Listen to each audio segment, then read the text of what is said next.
Hello tout le monde! Alors aujourd'hui, on se retrouve pour tout un nouveau épisode dans le cadre de notre podcast Stronger with Mothers. Et bien sûr, qui dit nouveau podcast dit une nouvelle maman formidable avec nous. Aujourd'hui, on a un invité, plutôt une invitée très très spéciale que j'adore personnellement. C'est Hatis. Bonjour Hatis. Bonjour Jasmine. Merci d'avoir accepté notre invitation. Merci en tout cas pour l'invitation. C'est un honneur de faire pour la première fois de ma vie un podcast avec Jasmine. Franchement, merci beaucoup. C'est toi. Donc aujourd'hui, comme je t'avais dit, on va aller dans un voyage, in your story. Donc, et donc moi, j'ai vraiment hâte, même si j'ai appris beaucoup de choses en coulisses, mais je vais apprendre un peu plus davantage dans l'avion avec toi ensemble, en allant dans les différentes destinations. Donc là, on va déjà décoller, on va prendre tes bagages et on va aller à notre première destination sans plus attendre. Donc la première destination, c'est tes défis au quotidien. Alors, est-ce que tu peux juste nous partager un peu ta journée typique en tant que maman solo? Alors, euh, dans mon parcours et dans ma trajectoire de vie, j'ai dû faire des sacrifices, bien évidemment, en tant que maman. euh, dans une profondeur de remise en question, dans le sens où pour l'instant, j'ai demandé un écartement, justement pour me centrer, parce que je suis toujours au tribunal actuellement Ouais. encore. Donc, je n'ai pas encore finalisé mon tribunal. Ça va faire 7 ans que je suis encore au quotidien interpellée dans les questions des droits des enfants, d'hébergement, pas d'hébergement, de responsabilité, d'engagement. Ouais. Et donc, volontairement, j'ai demandé un écartement pour pouvoir tirer un maximum et être objectif au quotidien dans ma responsabilité, Ouais. d'abord en tant que maman et puis dans un second temps en tant que femme. Donc, pour l'instant, je suis sur le côté. Ok. Et en fait, j'imagine que ta journée typique aussi, c'est prendre s'occuper des enfants, ramener les enfants à l'école, ou bien ils sont un peu beaucoup plus grands, donc ils vont tout seuls. Donc comment ça se passe? Ouf, ça c'est une grande question. Alors, on va essayer d'être bref, hein. Ma journée typique, d'abord, c'est m'occuper des enfants, ça c'est un fait plus qu'évident. Ouais.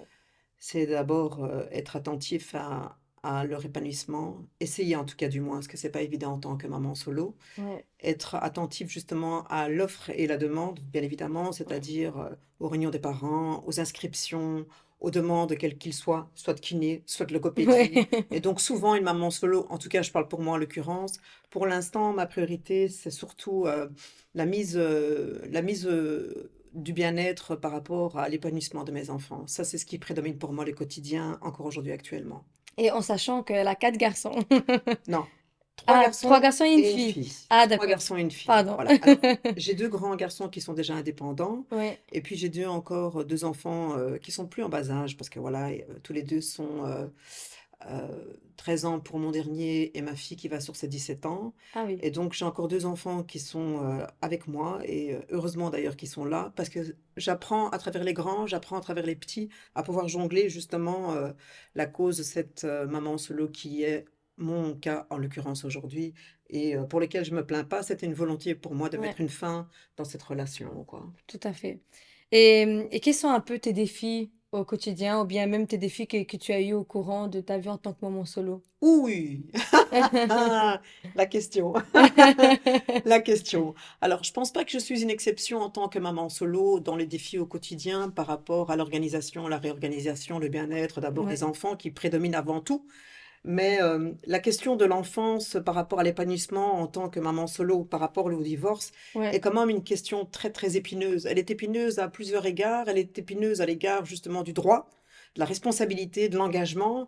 Et je tends, j'ai pas dit que je réussis, ouais, mais je tends à travers mon histoire, puisque je n'ai jamais été mariée auparavant et ouais, que je connaissais pas les tribunaux, donc je découvre l'aspect des tribunaux pour lequel je n'ai pas été éduquée pour. ouais, Je ok, découvre en tant que maman solo tout le fonctionnement de l'État au niveau jurisprudence, entre guillemets, pour lequel, je mets les guillemets, je lis les conclusions, je les décortique ouais, euh, sous différents aspects, avec différents témoignages, avec d'autres mamans solo pour lesquelles je soutiens justement ce droit de la tout maman à fait. solo. Pas que la maman solo, hein. Il y a Ouais, aussi des c'est pas papas, et facile. j'insiste, il y a des papas qui On les sont oublie pas. excellents. Big up à ces papas parce que franchement, je sais que ce sont des papas qui aiment vraiment leurs enfants. Ils sont pas Tout à contre fait. leur épouse ou leur Ouais, conjoint, mais je sais que ce sont des papas qui s'investissent autant que ces mamans. Alors, oui, à un moment donné, il faut qu'il y ait une rupture. Quand il n'y a plus de communication, quand il n'y a plus une ligne droite justement dans une motivation, quelle qu'il soit, heureusement qu'il y a cette Ouais. rupture. Après, il y a un deuxième volet à travers mon histoire, à travers celle de maman ou de papa. Pas plus tard encore hier, j'ai un papa qui me téléphonait pour me demander conseil. Un papa et pas seulement qu'une femme. Et me demander conseil justement à l'égard du droit actuel par rapport à l'hébergement, par rapport aux enfants, à quel âge est-ce qu'ils peuvent, jusqu'à quel âge est-ce qu'ils peuvent avoir bénéficié de cet hébergement et quelles sont les conditions, Ouais. comment ils doivent pouvoir manœuvrer, etc. C'est tellement des questions. Ouf. En tant que maman solo, en tant que citoyenne qui aujourd'hui m'interpelle justement dans ce droit. Je Ouais. parle beaucoup de droit parce que prendre la parole, faire un engagement, quel qu'il soit, si on n'a pas cette faculté à un moment donné de pouvoir être en conscience avec soi-même d'abord et Ouais, puis tout à avec fait. les autres, on n'a pas assez de recul justement dans tout ce qui est le droit. Moi, Ouais. j'ai appris énormément, je vous le dis, et franchement, j'ai presque envie de vous dire, heureusement que j'ai divorcé parce que grâce à ça, ça m'a permis justement de découvrir le palais de justice, de découvrir le fonctionnement justement du droit famille, entre autres. Il y a pas que ce droit-là, il y a plein de conditions derrière tout ça, etc. Ouais. Mais moi, personnellement, puisque aujourd'hui c'est moi que tu mets en lumière, j'ai appris énormément. Alors, j'ouvre les guillemets parce que voilà, il y a très très longtemps, je voulais être avocate.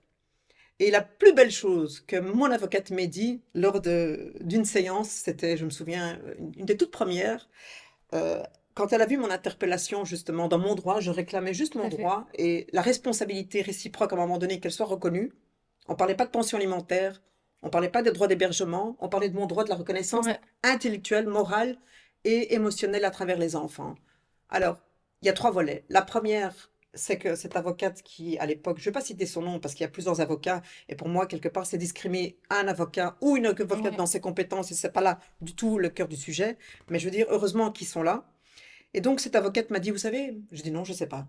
Elle m'a dit, vous étiez exceptionnel. Waouh.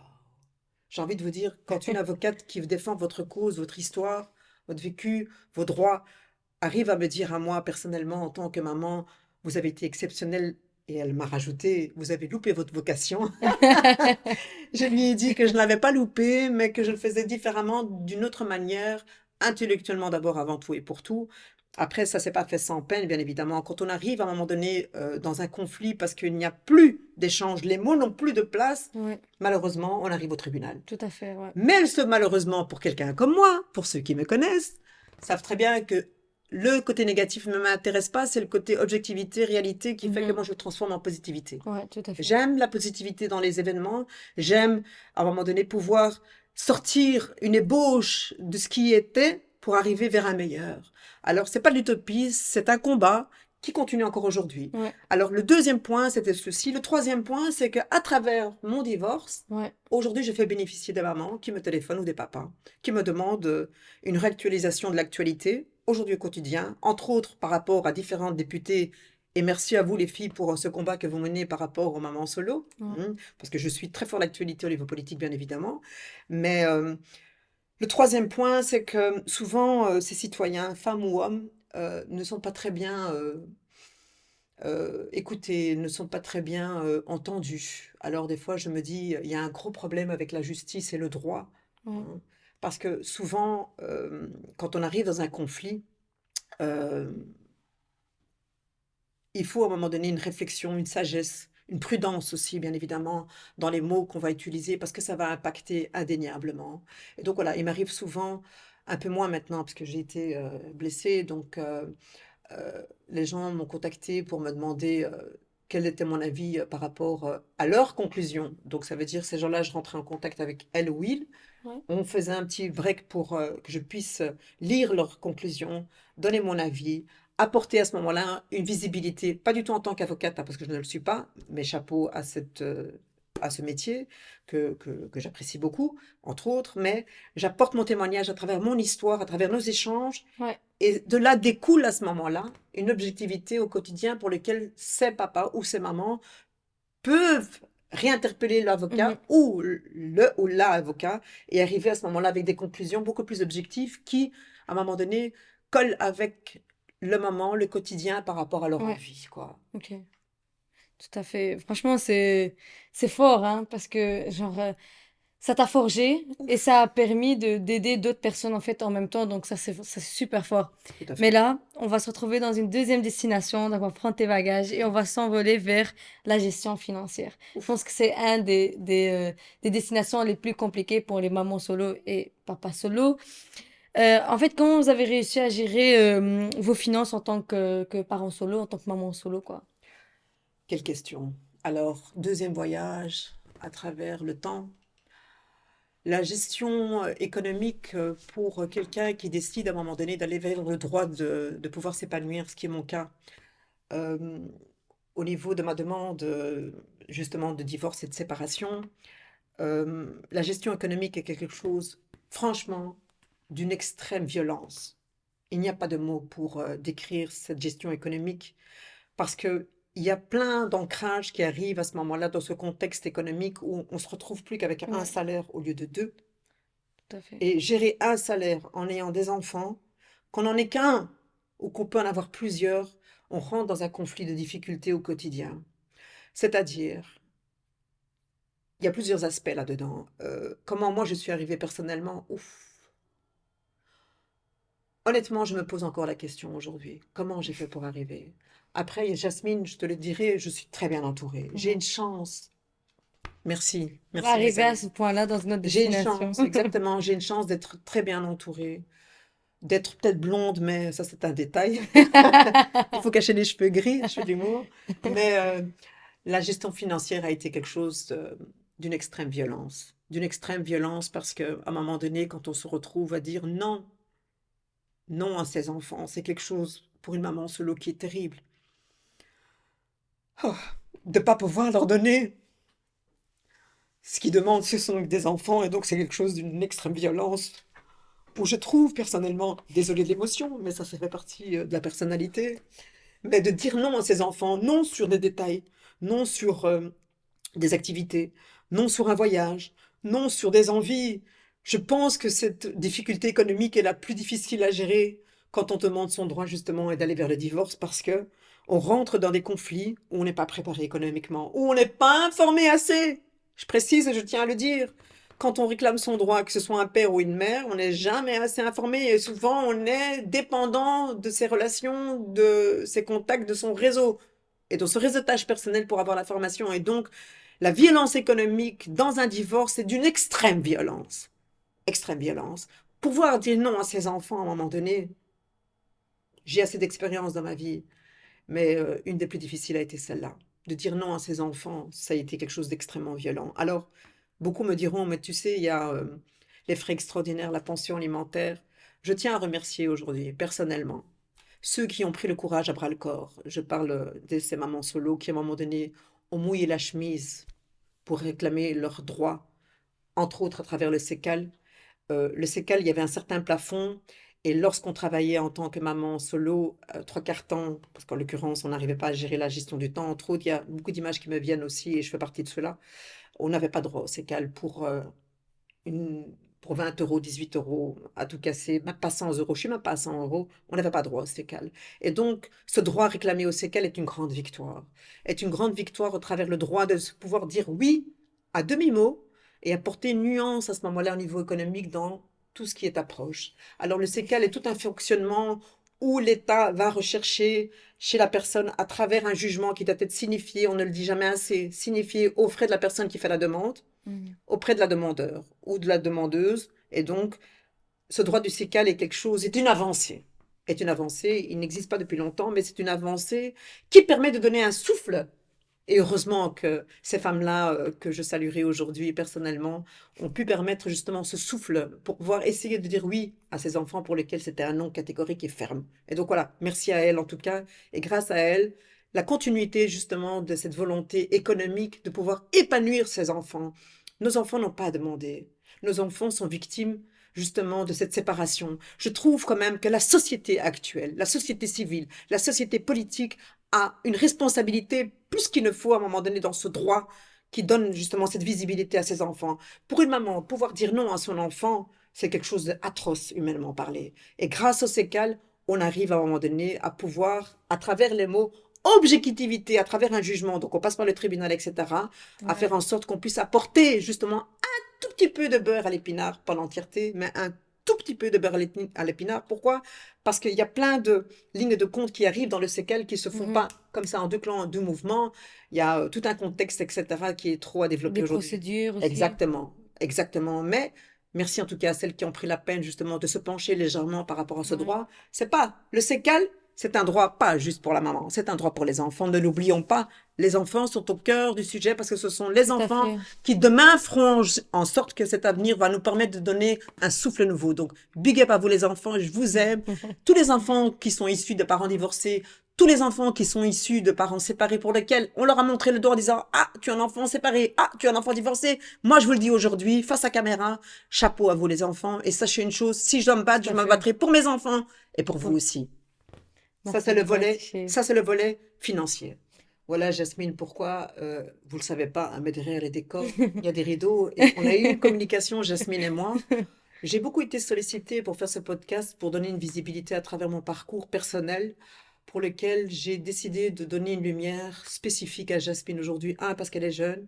Deux, à travers son histoire qui m'a touchée personnellement. Merci Et beaucoup. trois, je me dis que la jeunesse, c'est l'espoir. Et Jasmine, justement, pour moi personnellement, et pour ceux qui vont suivre justement aujourd'hui, cette vision, qui vont écouter ces mots qui vont des fois de temps en temps frapper fort avec l'émotion, sans l'émotion, le choix aujourd'hui délibérément de faire ce podcast, c'est dirigé vers Jasmine, pour moi, qui était une personne de référence par rapport avec qui j'avais envie justement de mettre en lumière, pour ces raisons, entre autres, quoi. Voilà, elle vient de vous le partager à l'instant même. Et donc, tenez compte quand même que au cœur du sujet, si nous, en tant qu'adultes, dans notre droit que nous revendiquons, il y a les tribunaux pour ça, il y a les avocats pour ça, que nous n'oublie jamais qu'au centre et au cœur du sujet, il s'agit des enfants. Ouais, Et tout les à enfants, fait. c'est l'avenir. Et si nous, en tant qu'adultes, nous prenons pas la responsabilité à un moment donné de réclamer notre droit, même si ce sont des bras de fer et que c'est difficile, il faut le faire parce que ce sont les enfants qui vont nous apporter un Tout à souffle fait. demain après-demain. Souvent, ces enfants issus de parents séparés ou de parents divorcés sont beaucoup stigmatisés par cette société. Il y a un travail à faire au niveau de cette approche-là, de pouvoir les mettre au cœur du sujet, non seulement parce qu'ils sont victimes de un, de deux, j'aime pas utiliser ce mot, mais c'est une réalité.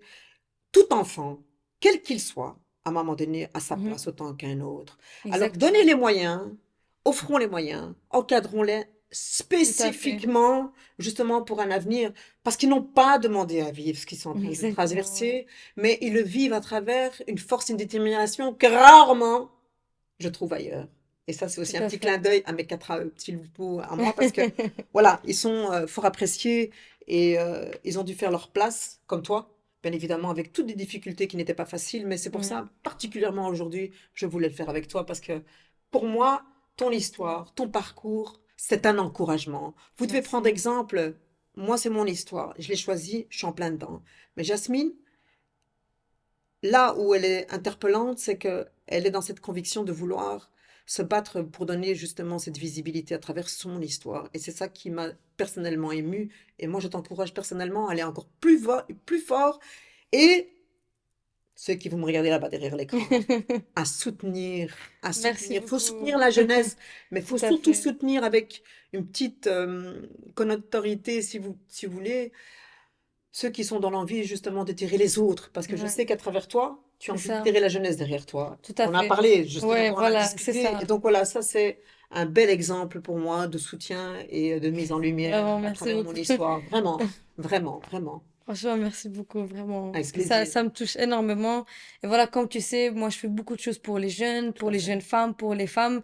Et je le fais par passion, en fait. Genre si moi, j'ai eu la chance d'apprendre certaines choses, j'ai juste l'envie de transmettre ces choses-là à ces personnes qui n'ont pas eu l'occasion d'avoir un certain parcours ou le même parcours, ou juste le fait d'avoir quelqu'un pour être là, leur apporter cette formation ou ce soutien qu'ils n'ont pas trouvé ailleurs, même s'ils sont bien entourés, même si, voilà, donc il y a des cas et des cas, et donc, et ça, c'est ce que j'adore faire, c'est ma passion, et voilà, comme tu sais, je le fais en dehors de mon boulot, mais c'est aussi mon boulot qui me passionne, quoi, donc, que je le fais totalement volontaire, et que j'adore, en fait, en tant que personne, et en tant que jeune, voilà, je reste toujours jeune, Et voilà, et comme on a dit, genre, notre future génération, c'est la jeunesse aussi. Tout à fait, Et c'est important de les former et tout qu'ils à soient fait, bien entourés, en fait. tout à fait. Donc, c'est pourquoi. Bon, ça, c'était une petite parenthèse. C'est pas grave. On est rentré dans l'histoire d'artiste alors Non, que non, les lumières mais aujourd'hui, c'est non, sur elle. non, mais Yasmine, je vais juste te dire, la vie, c'est une parenthèse. Ouais, tout à Et moi, fait. j'aime bien créer des ponts en général, des connexions à travers mon réseau personnel, à travers une demande. Il y a l'offre et la demande.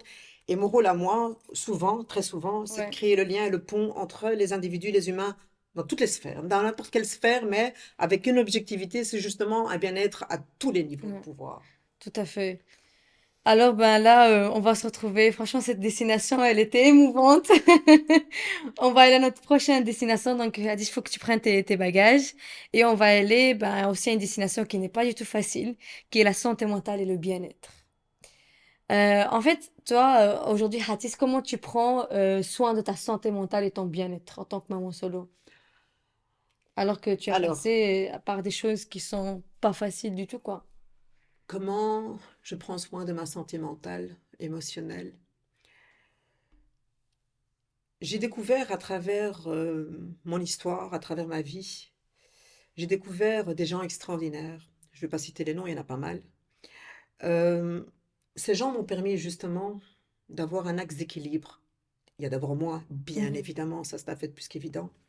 Mais ces gens-là m'ont permis, à travers comme toi et moi aujourd'hui on fait, Ouais. d'avoir des échanges objectifs avec d'autres sphères. Alors, pour ceux qui me connaissent, il y a la médecine traditionnelle. J'ai eu un suivi il y a quelques années au Mhm. niveau médecine, au niveau de la sphère psychologique qui avait été impactée très fort, puisque dans mon mécanisme émotionnel, j'étais claire avec moi-même, je ne voulais plus de cette relation. C'était une relation pour moi, intellectuellement, qui n'était pas à mon niveau. Il y avait un ancrage avec un décalage très important. Au centre se trouvaient les enfants. Et j'ai fait une descente aux enfers, je ne le cache pas. J'ai fait une descente aux enfers parce que dans ma communauté, on n'a pas le droit de divorcer. Quand on se marie, c'est pour le meilleur et pour les pires, et c'est jusqu'à la mort. Sauf que moi, j'aime la vie et j'avais pas envie de mourir. Et qu'à un moment donné, il y a des chemins où il y a des traversées qui, à un moment donné, nécessitent un lâcher prise, mais très, très, très profond, Mhm. qui fait que, entière comme je suis, je me suis laissée à un moment donné tomber. Vraiment, quand tu prends un caillou, un peu l'image, et tu le déposes, tu le jettes pas, tu le déposes, et alors il touche le fond. Et une fois touché le fond, je me suis dit, il y a deux alternatives. Soit je prends soin de moi, vraiment, et il est temps. Soit je me laisse aller, mais derrière, mes enfants sont Mhm. là. Et donc la question était très pertinente au niveau communautaire, dans ce qui me concerne, moi, d'où je suis originaire. Mhm. Et puis, au niveau de la sphère médicale, j'ai passé quelques coups de fil autour de moi et j'ai découvert la médecine parallèle. Donc on a la médecine traditionnelle, et puis on a, juste de l'autre côté, ce fameux pont, ce fameux trait d'union. De l'autre côté du pont, on a la médecine en parallèle. Alors, il y a plusieurs sphères de la médecine parallèle. Avant le Covid, avant les événements où on avait une interdiction justement de sortir, etc., Mhm. très peu de gens connaissaient la sphère de la médecine parallèle. Beaucoup se s'y ont intéressés par la suite, forcément, parce qu'ils ont cherché, ils ont eu le temps, etc. Mhm. Et donc, comment j'ai fait aujourd'hui pour équilibrer tous les axes émotionnels? Un, mon métier, bien sûr, en tant que pédagogue, puisque Ouais. j'ai ce métier-là qui m'a permis, il y a plus de 20 ans maintenant, on va pas se rajeunir, 30 Mhm. ans, m'a permis d'avoir des cours très poussés en psychologie, en communication. Et toute cette expérience, quand je l'ai mise sur un plateau, lorsque j'ai donné cours dans l'enseignement secondaire inférieur ou supérieur aussi, entre autres, à la ville de Bruxelles, entre autres, j'ai mis à un moment donné, c'est comme un travail de rétrospection à mon égard. Ça veut dire tout ce que j'avais étudié dans le passé, que j'ai mis à disposition à travers mes élèves, mes collègues, etc. Volontairement, quand j'ai décidé d'aller vers cette rupture, j'ai commencé Mhm. à faire un travail au niveau psychologique, émotionnel avec moi-même, et puis de mettre en phase étape par étape et progressivement, puisqu'avant de Mhm. divorcer, j'avais accompagné d'autres amis autour de moi qui justement allaient vers le divorce et donc je les accompagnais déjà à ce moment-là. Donc je savais très bien où ce que j'allais et donc j'ai découvert grâce à ces amis, dans ces Mhm. connexions, dans ce réseautage, la médecine parallèle, entre autres la microkiné à Forêt, la kinésiologie. Aujourd'hui, on en parle. Il y a Ouais. quelques années, il y a 20 ans, on n'en parlait pas, les gens ne connaissaient pas c'était quoi la Ouais, kinésiologie, tout la à fait. médecine Ouais. parallèle, ils ne savaient pas. Et prendre soin de soi, c'est une des clés de la réussite. C'est une des clés de la réussite. Équilibrer les axes émotionnels, quels qu'ils soient de tous bords, à un moment donné, pour percuter au niveau de l'intellect, c'est quelque chose d'une Mhm. extrême importance et elle doit se faire étape par étape. Et donc voilà, moi je me souviens très bien, petit clin d'œil à mes élèves parce qu'ils vont me suivre, ça c'est un fait évident. En tout cas, merci à vous, merci pour ce Mhm. partage parce que ça a été quelque chose que j'ai adoré donner cours.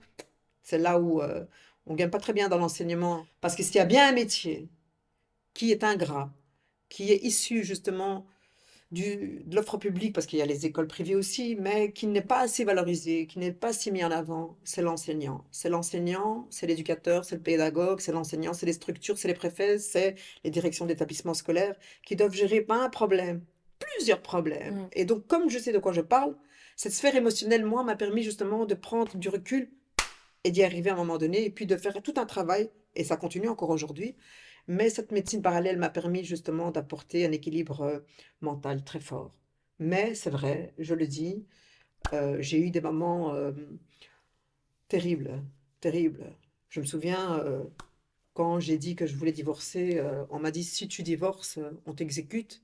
Chez nous, il faut savoir que les paroles vont très vite à l'action, et donc ça ne s'arrête pas juste dans les paroles sont liées à l'action, et je vous avouerai, oui, je le dis ouvertement, il m'est arrivé à avoir des moments où je dormais pas très fort ou pas du tout quasiment parce que j'étais dans la crainte des représailles de ma communauté. J'étais dans la crainte des représailles de ma communauté pour lesquelles j'ai fait les frais quand même à un moment donné et pas seulement moi, mes enfants aussi. Et donc la sphère psychologique, la sphère justement mentale, c'est terrible. C'est terrible. Encore aujourd'hui, je peux le dire avec un peu de retenue parce qu'on est encore en train de travailler là-dessus. L'impact du divorce, c'est quelque chose qui est d'une extrême violence. On n'en parle jamais assez, mais Mhm. quand on prend la décision d'aller dans les tribunaux, de mettre un terme à une séparation, d'aller vers le divorce, donc voilà, c'est tellement violent que on n'est pas préparé en tant qu'adulte. On n'est pas informé, on n'est pas préparé. On l'apprend pas à l'école. Ah, ça aussi. Les enfants sont pas assez informés, et nous-mêmes en tant qu'adultes. Donc Mhm. la sphère du mental et du bien-être, c'est quelque chose d'une extrême importance. Quelqu'un qui est bien dans sa tête, c'est quelqu'un qui est bien dans son corps. Exactement. Quelqu'un qui n'est pas bien dans sa tête, c'est quelqu'un où il y a des défaillances dans le corps, et souvent quand le corps est impacté, mon pied, triple fracture, je sais de quoi je parle, ça Mhm. veut dire qu'à un moment donné, on est arrivé au bout qu'il faut pouvoir lever la prise et prendre soin de soi. Alors, c'est pas évident. C'est pas évident quand on est une maman solo, c'est pas évident quand on a un papa solo non plus, parce qu'on est tiraillé justement entre plein de choses en l'occurrence et on tente, j'ai pas dit qu'on va, on Mhm. tente pour un meilleur. Et là-dessus, n'hésitez pas à venir vers moi parce que j'ai quand même un chouette carnet d'adresses pour lequel je le partage avec ceux qui sont autour de moi, entre l'offre et la demande. Atis, tu ne reconnaîtrais pas quelqu'un. Mhm. Et là, je me fais un plaisir, vraiment un plaisir de partager cette expérience Mhm. de plus de 20 ans sur la médecine parallèle qui, en Ouais. l'occurrence, impacte très fort au niveau des chakras, au niveau des énergies, etc., pour lequel Ouais. j'y crois, mais dur comme fer, quoi. Ça, c'est le volet Voilà, vous savez où émotionnel. trouver vos adresses. Ah oui, mais avec grand plaisir, vraiment, grand plaisir, quoi. J'ai un chouette C'est carnet important, d'adresses, bien vraiment. évidemment, bien évidemment. Ben là, on va se retrouver à notre prochaine destination. Ok. Ben, prends tes bagages, Atis. Et là, on arrive à un truc que tu as relevé au début, c'était le soutien de la communauté, quand tu avais dit que tu étais super bien entourée. Et en fait, comment vous avez pu réussir à construire en tant que maman solo une communauté autour de vous et comment vous avez réussi à avoir ce soutien de la communauté et avoir des gens désolé, des gens bienveillants qui vous entourent. Ok. Euh, je fais partie d'une famille très importante. J'ai pas choisi, hein, je vous le dis tout de suite. À choisir, j'aurais préféré naître, je fais de l'humour sous X, mais voilà. J'ai un nom important. Ce nom m'a servi dans ma communauté. Dans ma communauté, c'est vrai. Je le dis, main sur le cœur et big up à ma communauté.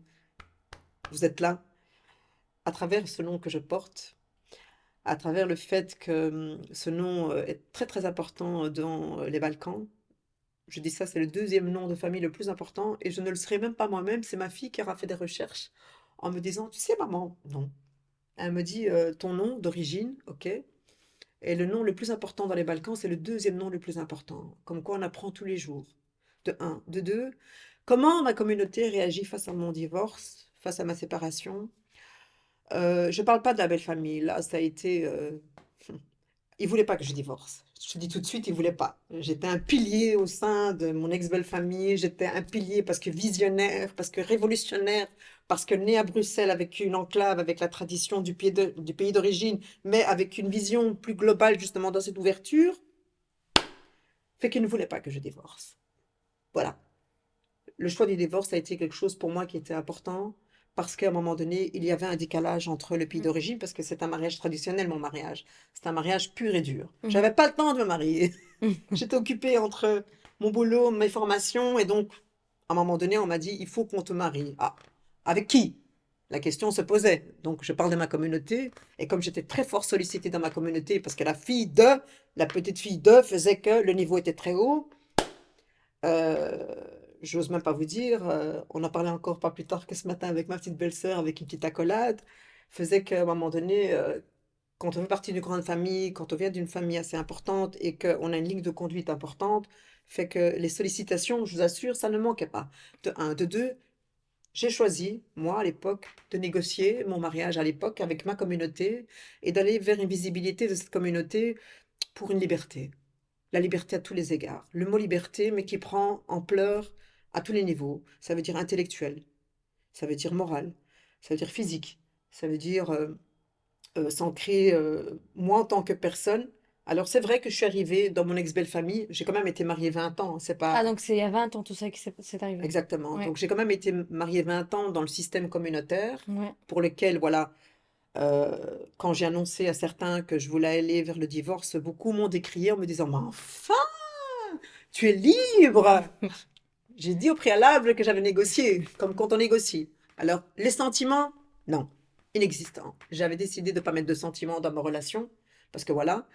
Mais ma communauté, comment elle a réagi? Ouf, excellente question. Vous savez, quand on vient d'une famille importante, et qui plus est la mienne, euh, ils ont réagi, c'est pas deux poids, deux mesures, on va dire dans une mesure, 80% était justement pour le fait, parce qu'ils me connaissent personnellement, ils Mhm. savent que je suis une femme intègre, avec un certain niveau, un bagage, une famille, des connaissances autour de moi dans ma communauté. 80% m'ont dit, on n'a jamais compris, quand je leur ai dit que j'allais divorcer, hein, on n'a jamais compris comment ça se fait que toi, avec tout ce que tu as accepté. Ben, vous savez, je vais juste vous répondre ceci. Je vais te répondre ceci, Jasmine, c'est que, un, j'avais envie d'expérimenter justement ce volet entre le pays d'origine et moi, né à Bruxelles, pour voir s'il y avait des points de connexion qui pouvaient se faire. Ça a quand même duré 20 ans. Ouais. Ça a duré 20 ans. Et après 20 ans, je me suis fait une réflexion. Donc, cette fameuse pierre que je prends et que je lâche comme ça, je me suis dit, je peux plus continuer comme ça. J'avais fait le tour de la question et donc ma communauté, je l'ai fait de manière, j'ai divorcé de manière ultra pédagogique, ultra politique, parce que voilà, moi j'ai grandi dans la gauche, je suis dans un parti de gauche, et j'étais mariée 20 ans dans un parti de droite, élevé chez nous représente la victoire, et mon ex était donc le père de mes enfants, quatre, et à un moment donné, il se pose une question fondamentale. C'est moi, qu'est-ce que j'ai envie? Et ma communauté m'a soutenue. Les 80% m'ont soutenu, mais vraiment. Et alors, la petite accolade, c'est que les 20% qui m'ont pas soutenu, après le Covid, après tous les événements qu'il y a eu, eux-mêmes, dans les 20%, il y a des femmes issues de ma communauté qui m'ont contacté pour que je puisse les aiguiller, pour que je puisse les aider, justement parce qu'elles voulaient aller vers cette liberté pour laquelle elles ont manqué. Donc, il a fallu qu'il y ait le Covid, le confinement total, pour que certaines de ces femmes Se rendre compte. découvrent, Ouais. découvrent qui est leur mari, qui est leur conjoint, et à un moment donné, décident dans ces 20% de mettre un terme définitif. Et donc, ces 20% qui n'étaient pas favorables à mon divorce sont revenus par la suite vers moi pour me demander conseil, Mhm. guidance, orientation, parce qu'elles étaient complètement lâchées et dépourvues de toutes les informations, quoi. Et je reviens de nouveau avec ce mot information, tu Tout à vois. fait, ouais. Même ma communauté, big up à vous. Je sais que vous étiez là et je serai toujours là, en tout cas pour vous. Pas juste pour ma communauté, pour toutes les communautés. Je suis née Donc, à Bruxelles. non seulement tu as réussi à créer une communauté autour de toi, mais aussi des communautés pour d'autres femmes et d'autres papas qui en ont eu besoin. Et donc ça, c'est fort dans l'importance de la communauté. Et ça prend du temps de la créer, mais le but, c'est de savoir que c'est important d'être bien entouré, justement. Tout à fait. Et là, en fait, malheureusement, on arrive à notre dernière destination. Donc, la dernière destination, c'est celle que j'adore. C'est le chemin vers l'épanouissement et la réalisation des rêves. Donc, toi, aujourd'hui, Hatis, quels sont tes objectifs que tu souhaites atteindre par la suite et quels sont tes rêves Oula, je vous assure en que, tant que maman solo? bien sûr. Alors, rarement j'ai voyagé de cette manière-là, je vous le dis tout de suite. Mais voilà, en tout cas, le partager avec toi, c'est quelque chose d'exceptionnel et pour lequel vraiment, Merci. rarement je laisse mes émotions et rarement, encore moins, je les laisse les filmer. En général, je les fais derrière le décor à huis clos. De temps en temps, je le mets en avant, c'est rare. Comme l'interpellation que j'ai fait cette année-ci au Parlement, pour lequel j'ai pas pensé une fraction de seconde à un moment Ouais. donné que je sortirais comme ça pour donner de la visibilité à travers mon parcours. Beaucoup m'ont dit, sois bref. On peut pas être bref quand on traverse des tempêtes. On peut pas être bref quand on traverse des événements de vie. On est entier, on est entière. Et alors, quels sont mes rêves? Oh, j'ai eu 52 ans, le 1er septembre, jour de la rentrée scolaire. Et je remercie ceux qui m'ont fêté mon anniversaire, 52 ans. Oui, c'est vrai, je ne les fais pas. Je l'entends souvent. Je ne le prends pas comme un compliment, ça m'indiffère complètement. 52 ans, c'est 52 ans de vie. C'est 52 ans d'histoire. C'est 52 ans de parcours. Et je parle pour moi parce qu'aujourd'hui, c'est Jasmine qui me met en avant. J'ai difficile avec ça, hein. Faut y arriver, mais j'y arrive. Mais c'est 52 ans où la plupart de tout ce que j'ai voulu faire dans ma vie, je l'ai obtenu. Mais je l'ai obtenu de manière où je n'ai jamais, et j'insiste sur ce mot-là, je n'ai jamais blessé qui que ce soit. Jamais. Je n'ai jamais été dans l'arrogance de vouloir pousser ou donner des coups de coude comme ça se passe, que ce soit dans le privé ou dans le public, pour arriver à être. Jamais. Je l'ai fait humblement, soft, avec intelligence, avec pédagogie, avec Travaillant psychologie, dur. et le travail bien sûr derrière. Mais jusqu'à aujourd'hui, j'ai envie de vous dire, et peut-être qu'un jour, demain est un autre jour, j'écrirai à un moment donné mon parcours qui est juste subliminal.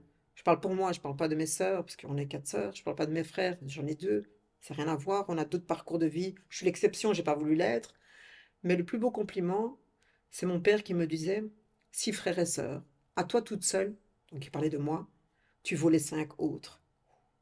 Je veux dire, quand votre propre père vous met à un certain niveau, et qui vous a donné toute cette liberté. Et jamais je le remercierai, jamais assez. Parce que si aujourd'hui je suis la femme que je suis, si je suis la mère que je suis, avec toute la bienveillance, tout l'amour que j'ai pour mes enfants et tous les enfants, c'est parce que je sais une chose, c'est que derrière moi, comme ici ce fauteuil, j'ai eu papa. Et avant lui, c'était mon grand-père qui m'ont porté. Et c'est grâce à ces 2 hommes qui font que j'ai trouvé cet équilibre, cet axe justement d'être qui je suis aujourd'hui dans mon épanouissement. Et donc la plupart de tous les rêves que j'ai voulu avoir ou que j'ai voulu accomplir, je l'ai fait de manière avec beaucoup de travail, mais Ouais. ça c'est un fait plus qu'évident. Mais quand on fait un travail, que ce travail vous apporte un épanouissement, mais que la sphère, la première, c'est pas l'économique, mais c'est la sphère de l'épanouissement intellectuel à travers ce travail qui fait que vous avez un épanouissement d'ordre global et général. Et alors, qui plus est, c'est les connexions, c'est les liens qui se font à travers nous. Mm. À 52 ans, j'ai envie de vous dire, waouh, que de chemin parcouru. Waouh, waouh, waouh. Alors, tu me poses la question, le devenir maintenant. J'espère encore rêver. Après, je suis plutôt du caractère très réaliste, objectif et bien les pieds au sol accrochés. On a nos moments de sortie, on a nos moments où ce qu'on peut rêver. Des fois on les partage, des fois on les partage pas. Moi j'ai une sphère un peu particulière. Tout le monde est le bienvenu dans mon univers, dans ma sphère. Tout le monde. Je ne fais pas de distinction, quel qu'il soit. Moi je suis open avec tout le monde parce que tout le monde a sa place justement, a le droit de pouvoir s'épanouir, s'émanciper, briller, être reconnu. Tout ça, moi je sais, tout ça, je l'ai fait dans mon réseautage personnel. C'est pour ça que je suis assez appréciée, des fois redoutée pour certains qui ne me connaissent pas parce que j'ai un air dur. Je vous rassure, je suis dure, mais je suis juste. Après, qu'est-ce que j'ai envie pour plus tard? Waouh, quelle vaste question. D'abord, continuer à être qui je suis, essayer de pas trop changer, parce que l'âge étant là, forcément, je dis pas qu'à 52 ans, je suis déjà avec quelques petits bobos, mais voilà, on essaie de résorber à travers mes connexions, etc. Mais qu'est-ce que j'aimerais le plus profondément, c'est que si je peux apporter une toute petite pierre à l'édifice de cette société qui se construit pour devenir, si je peux apporter une toute petite pierre à construire une société, pas d'individualisation, parce que cette société, elle existait avant le Covid. Maintenant, on est dans un chamboulement, on est dans une phase justement de rotation pour un devenir et un meilleur. Mais si je peux apporter une toute petite pierre à l'édifice pour pouvoir apporter mon expérience, mon écoute et mon réseau de réseautage à travers les communautés. Et souvent, on me dit, mais tu sais, tu fais partie de notre communauté, tu n'as plus cet ancrage dans ta communauté. Ah ben, je vous réponds ceci. C'est que, en tant que bruxelloise, parce que je suis née à Bruxelles, j'adore Bruxelles. Je kiffe Bruxelles. Tu manges de tout à Bruxelles. Tu as envie de manger syrien, libanais, japonais, chinois, quoi que j'y tiens, hein, j'y tiens parce que c'est quelque chose qui, pour moi, qui est profondément ancré, profondément ancré. Je tiens à cette mixité, je tiens à ce côté multiculturel, je tiens à ce côté, justement, cette diversité, pour moi, qui caractérise Bruxelles parce que c'est un peuple. Alors, si j'ai un espoir, si j'ai un rêve, c'est que c'est la jeunesse qui puisse porter à un moment donné le flambeau. Voilà. Pour voir à un moment donné être, comme je l'ai toujours été aussi dans l'enseignement ou à travers mes expériences passées, être attentif justement à cette jeunesse qui puisse s'épanouir objectivement. Parce que c'est beau de parler. Alors, tout le monde parle. Mais concrètement, il faut objectiver les choses. Il faut qu'à un moment donné, de l'action, ça devienne une passion maintenant. C'est plus juste rester dans l'action. Je disais action, réaction. Et là maintenant, aujourd'hui, je peux rajouter passion. Quoi qu'on fasse, il faut qu'on le fasse passionnément. Et si je peux continuer à rêver, c'est pouvoir être passionné dans la suite qui va arriver et m'ancrer politiquement. Je ne suis pas en politique pour faire de la figuration. Je suis en politique pour apporter un souffle nouveau à travers mon expérience de vie. Et si je peux le mettre à disposition de tous les citoyens, sans faire de communautarisme, quel qu'il soit, parce que là, je balaye, c'est avec grand plaisir que je le ferai en tout cas. Donc voilà. Merci beaucoup, Atis. Vraiment, c'était trop chouette de t'avoir parmi nous aujourd'hui. Merci C'est à ton toi. parcours super inspirant. La discussion, c'est... On peut rester là pendant encore, mais... Je vous le dis, hein, quand elle m'a contactée, j'ai été surprise. Elle m'a fait la référence justement de ce détail au Parlement pour lequel j'avais pris la parole. Effectivement, aujourd'hui, toi, tu m'interpelles, j'ai été interpellée par d'autres personnes. Ouais. J'avais pas trop envie. Toi, c'était une particularité parce que ce qu'elle vous dira pas, c'est qu'on est resté longuement au téléphone à discuter d'autres choses et d'autres, pas pour préparer aujourd'hui, parce que voilà, elle m'a envoyé les questions, je les ai juste effleurées, mais c'est aujourd'hui que je rentre dans le cœur de l'action avec Jasmine et voilà, j'ai envie de te dire, tu es une jeune femme, tu es avec plein de qualités Merci beaucoup, et Atis. je t'encourage, mais vraiment, je Merci t'encourage à beaucoup. continuer ce que tu fais, parce que tu donnes de l'espoir aussi à la jeunesse quelque part à travers ton Merci. parcours et Ouais. c'est rare qu'on me voit comme ça, Jasmine. C'est rare qu'on me voit comme ça, mais ton histoire m'a touchée Merci particulièrement. beaucoup. Et c'est parce que ton histoire m'a touchée qu'aujourd'hui j'avais envie de faire ce podcast avec toi et pas quelqu'un d'autre, Merci sincèrement. beaucoup. Voilà. Et en tout cas, Vraiment. sache une Merci. chose, j'ai envie de vous dire, mes amis, Merci. il faut la soutenir parce que on dit toujours, le premier pas, c'est le plus difficile. Tout à fait, ouais. Et on essaie de soutenir aussi toute personne qui entreprend toute initiative, que faire tout changement. Je le dis tout le temps, moi aussi, si je peux apporter quelque chose, je l'apporte, quoi. Et je pense que c'est de même pour toi, Atis. Tout Donc à c'est pour ça fait. qu'on s'est bien, Oui, mais la ça a connexion, bien cliqué. ça se matchait direct, elle et moi. Ça se matchait direct. En tout cas, voilà, le petit mot de la fin, merci pour ce voyage. Merci à toi, Atis, Merci pour vraiment. ce voyage et je te souhaite encore beaucoup d'autres Moi voyages. aussi. Vraiment. Je te Et souhaite vraiment de même. merci beaucoup. Et alors, à ceux qui me suivent et qui me connaissent très bien, c'est rare que me dévoile comme ça. C'est très rare. En général, je le fais à huis clos. Ouais. En tout cas, merci pour ce voyage, Jasmine. Ouais, merci et merci à vous de nous regarder, nous écouter, écouter l'histoire de Atis. Bien sûr, je mettrai tous ses contacts, comme ça, tout. Et aussi, vous pouvez aller la suivre. Elle fait aussi également des chouettes choses. J'arrive même plus à parler. Elle fait également des chouettes choses. Vraiment, allez-y la suivre. Vous serez tellement inspirés par elle. Merci beaucoup, Atis. Merci, Jasmine. Vraiment. Je t'embrasse. Merci. Merci Et beaucoup. on se retrouve pour tout un nouvel épisode. Merci beaucoup. Au revoir. À bientôt. Merci.